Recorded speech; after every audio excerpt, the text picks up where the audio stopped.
नमस्कार। आकाशवाणी देहरादून से प्रस्तुत हैं प्रादेशिक समाचार। पहले मुख्य समाचार। मन की बात कार्यक्रम में प्रधानमंत्री नरेंद्र मोदी ने बिना राजनीतिक पृष्ठभूमि वाले परिवार के युवाओं से राजनीति में शामिल होने का आग्रह किया। प्रधानमंत्री नरेंद्र मोदी ने जानकार युवाओं से आगे आकर बुजुर्गों को डिजिटल अरेस्ट और ऑनलाइन धोखाधड़ी से बचाने का आह्वान किया। उत्तराखंड में पिछले 2 सालों में 4000 किलोमीटर से अधिक लो टेंशन लाइन बिछाई गई हैं और नैनीताल में सैलानियों की बढ़ती संख्या को देखते हुए जिला विकास प्राधिकरण नए पार्किंग स्थलों के साथ कई योजनाओं पर कार्य कर रहा है। दोपहर समाचारों के साथ मैं सुशील पुरोहित और अब समाचार विस्तार से। प्रधानमंत्री नरेंद्र मोदी ने बिना राजनीतिक पृष्ठभूमि वाले परिवारों के युवाओं से राजनीति में शामिल होने का आग्रह किया है। आकाशवाणी पर मन की बात कार्यक्रम में 116वें संस्करण में राष्ट्र को संबोधित करते हुए प्रधानमंत्री ने कहा कि अगले कुछ महीने में देश में ऐसे 1 लाख युवाओं को राजनीति से जोड़ने के लिए कई विशेष अभियान चलाए जाएंगे। श्री मोदी ने घोषणा की कि अगले साल स्वामी विवेकानंद की 162वीं जयंती पर दिल्ली में विकसित भारत युवा नेता संवाद आयोजित किया जाएगा। विकसित भारत के निर्माण में युवाओं का रोल बहुत बड़ा है। युवा मन जब एकजुट होकर देश की आगे की यात्रा के लिए मंथन करते हैं, चिंतन करते हैं, तो निश्चित रूप से इसके ठोस रास्ते निकलते हैं। 12 जनवरी को स्वामी विवेकानंद जी की जयंती पर देश युवा दिवस मनाता है। इस अवसर पर 11-12 जनवरी को दिल्ली के भारत मंडपम में युवा विचारों का महाकुंभ होने जा रहा है और इस पहल का नाम है Viksit Bharat young leaders dialogue. Bharat भर से करोड़ों युवा इसमें भाग लेंगे। गांव, ब्लॉक, जिले, राज्य और वहां से निकलकर के चुने हुए ऐसे 2000 युवा भारत मंडपम में विकसित भारत यंग लीडर्स डायलॉग के लिए जुटेंगे। प्रधानमंत्री मोदी ने तकनीक के जानकार युवाओं से आगे आकर बुजुर्गों को डिजिटल अरेस्ट और ऑनलाइन धोखाधड़ी से बचाने का आह्वान किया। प्रधानमंत्री ने ऐसे युवाओं का उदाहरण दिया जो समाज के लिए निस्वार्थ भाव से काम कर रहे हैं। एनसीसी दिवस की शुभकामनाएं देते हुए श्री मोदी ने कहा कि देश में एनसीसी को मजबूत करने के लिए लगातार काम हो रहा है।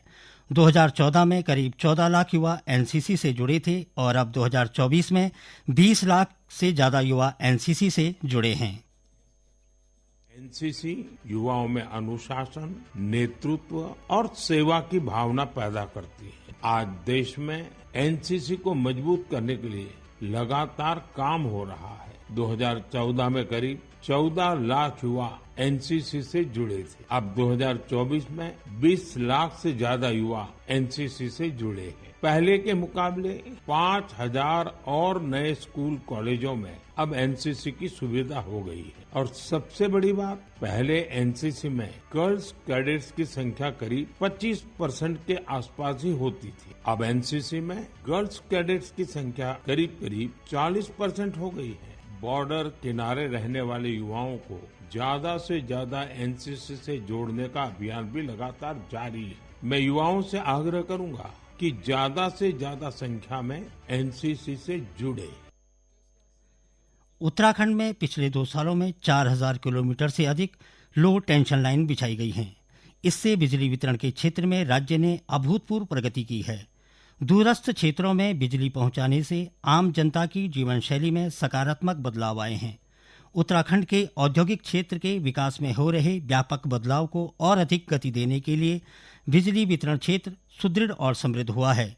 यूपीसीएल द्वारा प्रदेश में विद्युत संतुलन बनाए रखने के लिए पिछले 2 सालों में लगभग 1,90,000 नए विद्युत संयोजन स्थापित किए गए हैं। इसके अलावा उपभोक्ताओं को उच्च गुणवत्ता की विद्युत आपूर्ति सुनिश्चित करने के लिए भविष्य निधि परियोजनाओं के क्रियान्वयन पर भी विशेष जोर दिया जा रहा है। भारत सरकार की RDSS योजना के तहत प्रदेश भर में लगभग 16 लाख उपभोक्ताओं के लिए स्मार्ट प्रीपेड मीटर लगाए जाएंगे। इससे बिजली व्यवस्था का डिजिटलीकरण, ऑटोमेशन और दक्षता में बढ़ोतरी होगी और विद्युत हानियों को भी कम किया जा सकेगा। समाचार आकाशवाणी के देहरादून केंद्र से प्रसारित किए जा रहे हैं। ताज़ा समाचार के लिए आप हमारे सोशल मीडिया एक्स व Facebook page Akashvani news Uttarakhand को फॉलो कर सकते हैं। साथ ही ये समाचार हमारे YouTube channel Akashvani news Uttarakhand पर भी उपलब्ध हैं। सरोवर नगरी नैनीताल में सैलानियों की बढ़ती संख्या को देखते हुए जिला विकास प्राधिकरण नए पार्किंग स्थलों के साथ कई योजनाओं पर कार्य कर रहा है।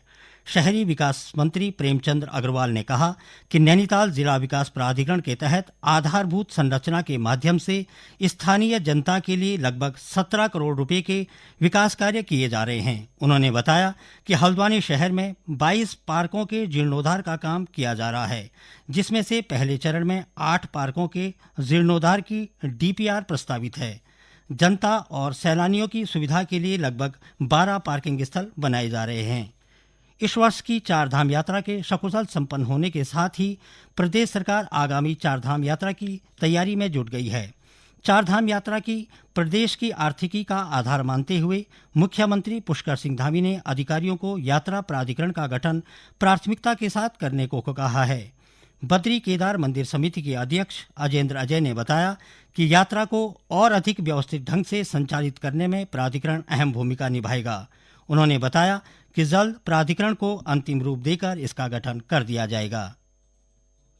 इसकी धुरी जो है चारधाम यात्रा है। इसके अलावा हमारे प्रदेश में तमाम बड़े धार्मिक आयोजन भी होते हैं, कुंभ जैसे आयोजन होते हैं, नंदा देवी राज जात जैसे आयोजन होते हैं। तो इन आयोजनों को जो सभी प्रकार के जो धार्मिक आयोजन है, जो मंदिर हैं, चाहे वो सरकारी हैं गैर सरकारी हैं, उनका वहाँ पर व्यवस्थाएं आधारभूत ढांचे की सुविधाएं जुटाने के लिए, इस प्रकार से एक प्रबंधन करने के लिए इस निमित्त प्राधिकरण की आवश्यकता महसूस की जा रही है।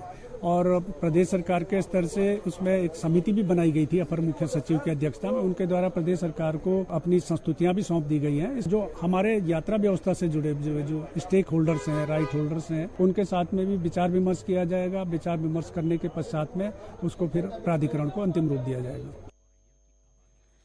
केंद्र सरकार ने संसद के शीतकालीन सत्र से पहले आज सर्वदलीय बैठक बुलाई है। बैठक की अध्यक्षता रक्षा मंत्री राजनाथ सिंह कर रहे हैं। बैठक में सरकार सत्र के दौरान लोकसभा और राज्यसभा के सुचारू संचालन को सुनिश्चित करने के लिए सभी राजनीतिक दलों से सहयोग मांगेगी। शीतकालीन सत्र कल से शुरू होगा और 20 दिसंबर तक चलेगा। हरिद्वार में यात्रियों की सुविधा को बढ़ाने और स्थानीय अर्थव्यवस्था को मजबूत करने के लिए जिले की सड़कों के किनारे पर सुविधाओं का विकास किया जाएगा। जिला प्रशासन यात्रियों को बेहतर सेवाएं देने के लिए मुख्य सड़क मार्गों के पास में भोजन और पेयजल, आराम क्षेत्र, मनोरंजन, खरीदारी तथा चार्जिंग पॉइंट्स की सुविधा उपलब्ध कराने का प्रयास करेगा। हरिद्वार जिले की मुख्य विकास अधिकारी आकांक्षा कोंडे ने सड़क किनारे की सुविधाओं से संबंधित परियोजनाओं को तेजी से लागू करने के निर्देश दिए हैं। परियोजना के संबंध में आयोजित बैठक की समीक्षा में उन्होंने कहा कि परियोजना से पहले भूमि हस्तांतरण की प्रक्रिया को पूरा किया जाए। मुख्य विकास अधिकारी ने अधिकारियों को संबंधित विभागों के साथ समन्वय स्थापित करते हुए आवश्यक कार्रवाई करने के निर्देश दिए। बैठक में सड़क किनारे की सुविधाओं के माध्यम से पर्यटन को बढ़ावा देने और स्थानीय समुदाय, विशेष रूप से महिलाओं के लिए रोजगार के अवसर सृजित करने की संभावनाओं पर भी चर्चा की गई। उत्तरकाशी जिले में इस वर्ष मंगसीर बग्वाल का कार्यक्रम 29 नवंबर से 1 दिसंबर तक आयोजित किया जा रहा है। कार्यक्रम में गढ़भोज, गढ़ संग्रहालय से लेकर बग्वाल भेलू कार्यक्रम आयोजित किए जाएंगे। कार्यक्रम के संयोजक अजय पुरी ने बताया कि सीमांत उत्तरकाशी जिले में मंगसीर की बग्वाल दीपावली के 1 महीने बाद मनाई जाती है, जिसका आयोजन हर वर्ष पूरे रीति रिवाज और परंपरा के साथ किया जाता है। पर्थ में भारत और ऑस्ट्रेलिया के बीच पहले टेस्ट मैच के तीसरे दिन का खेल जारी है। चायकाल तक भारत ने 5 विकेट के नुकसान पर 359 रन बना लिए हैं। भारत ऑस्ट्रेलिया पर 405 रनों की बढ़त बनाए हुए हैं।